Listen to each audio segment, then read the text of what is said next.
जय माता दी।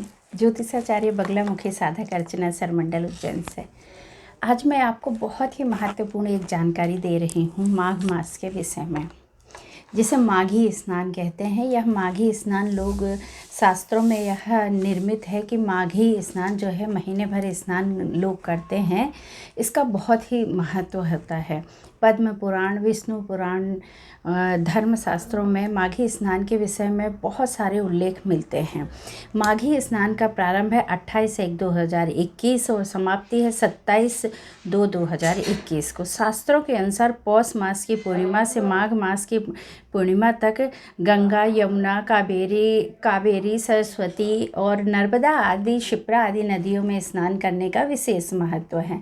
माघी स्नान के विषय में मैं यह कहूँगी कि अगर जातक किसी कारणवश स्नान करने जा नहीं पा रहा है तो वो 1 बाल्टी पानी ले, उस पानी में थोड़ा सा किसी पवित्र नदी का 1 आध बूंद जल टपका दे और फिर उस जल से स्नान करे तो उसे उसी पुण्य की प्राप्ति होती है जो कि उस जल से स्नान करने से, उस पवित्र जल की स्नान करने से प्राप्त होती है। शास्त्रों में यह विदित है कि अगर पूरे माघ महीने सुबह सूर्य उदय के पहले जातक स्नान करते वक्त गंगा जी का नाम लेके स्नान करता है तो गंगा में स्नान किए हुए के बराबर फल की प्राप्ति होती।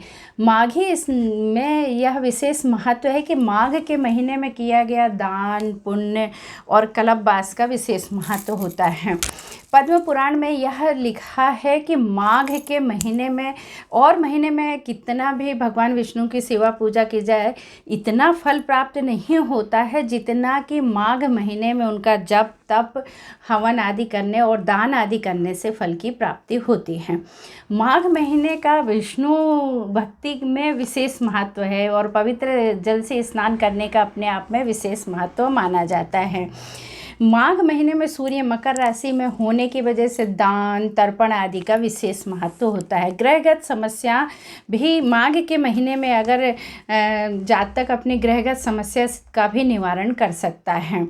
माघ के महीने में एक कल्पवास किया जाता है। संगम के तट पर 1 महीने के लिए लोग माघ के महीने में कल्पवास करते। कल्पवास मतलब तट पर ही रहना, वहीं स्नान, ध्यान, पूजा पाठ, दान, तर्पण आदि किया जाता है। माघ के महीने में यह किया जाता है।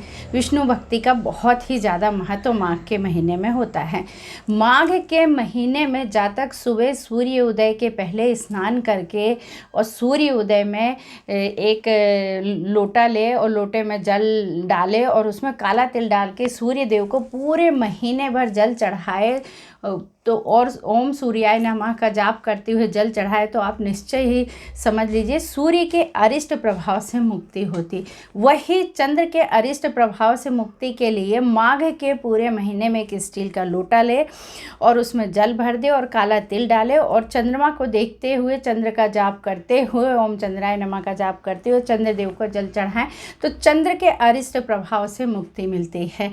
वैसे पितृदोष की मुक्ति के लिए यह कहा गया है कि काले तिल से तर्पण करने से पितृदोष की मुक्ति निश्चित है। पूरे माघ के महीने में स्नान दान करने के पश्चात में काले तिल से अगर जातक काले तिल से पितृ का तर्पण करता है तो निश्चित ही उसे पितृदोष की समस्या से मुक्ति होती है। तीर्थों में माघ के महीने में स्नान आदि का बहुत ही महत्व है और माघ का पूरा महीना विष्णु भक्ति के लिए बहुत ही महत्व माना जाता है और यह ग्रंथों में लिखा है। आप माघ के महीने सिर्फ ओम भगवते वासुदेवाय नमः का जाप करें, निश्चय ही आपको शिवलोक की प्राप्ति होगी आपको। और माघ के महीने का यह बहुत ही ज़्यादा महत्व है कि गुड़, तिल का दान करने से सुख और समृद्धि की प्राप्ति होती। माघ के महीने में आटा, घी आदि का दान करने से भी सुख समृद्धि की प्राप्ति होती। माघ के महीने में बीमारी से मुक्ति के लिए स्नान के पश्चात में सूर्य उदय के पहले आप स्नान करें, उसके पश्चात में काला तिल और काला कम्बल दान करने से शनिगत समस्या और बीमारियों से मुक्ति मिलती है। माघ का महीना बहुत ही महत्वपूर्ण महीना है। इस महीने का आप लाभ उठाएं यह महीना जातकों को निश्चित ही समस्या से मुक्ति के लिए महीना माना गया है। इसका प्रारंभ मैं आपको फिर से जानकारी दे रही हूँ। इसका प्रारंभ 28/1/2021 और इसकी समाप्ति है 27/2/2021। अब इसमें आप दान धर्म पूजा पाठ करेंगे तो निश्चय ही आपको विष्णु भक्ति का फल प्राप्त होगा और निश्चय ही आपकी समस्याओं से मुक्ति होगी।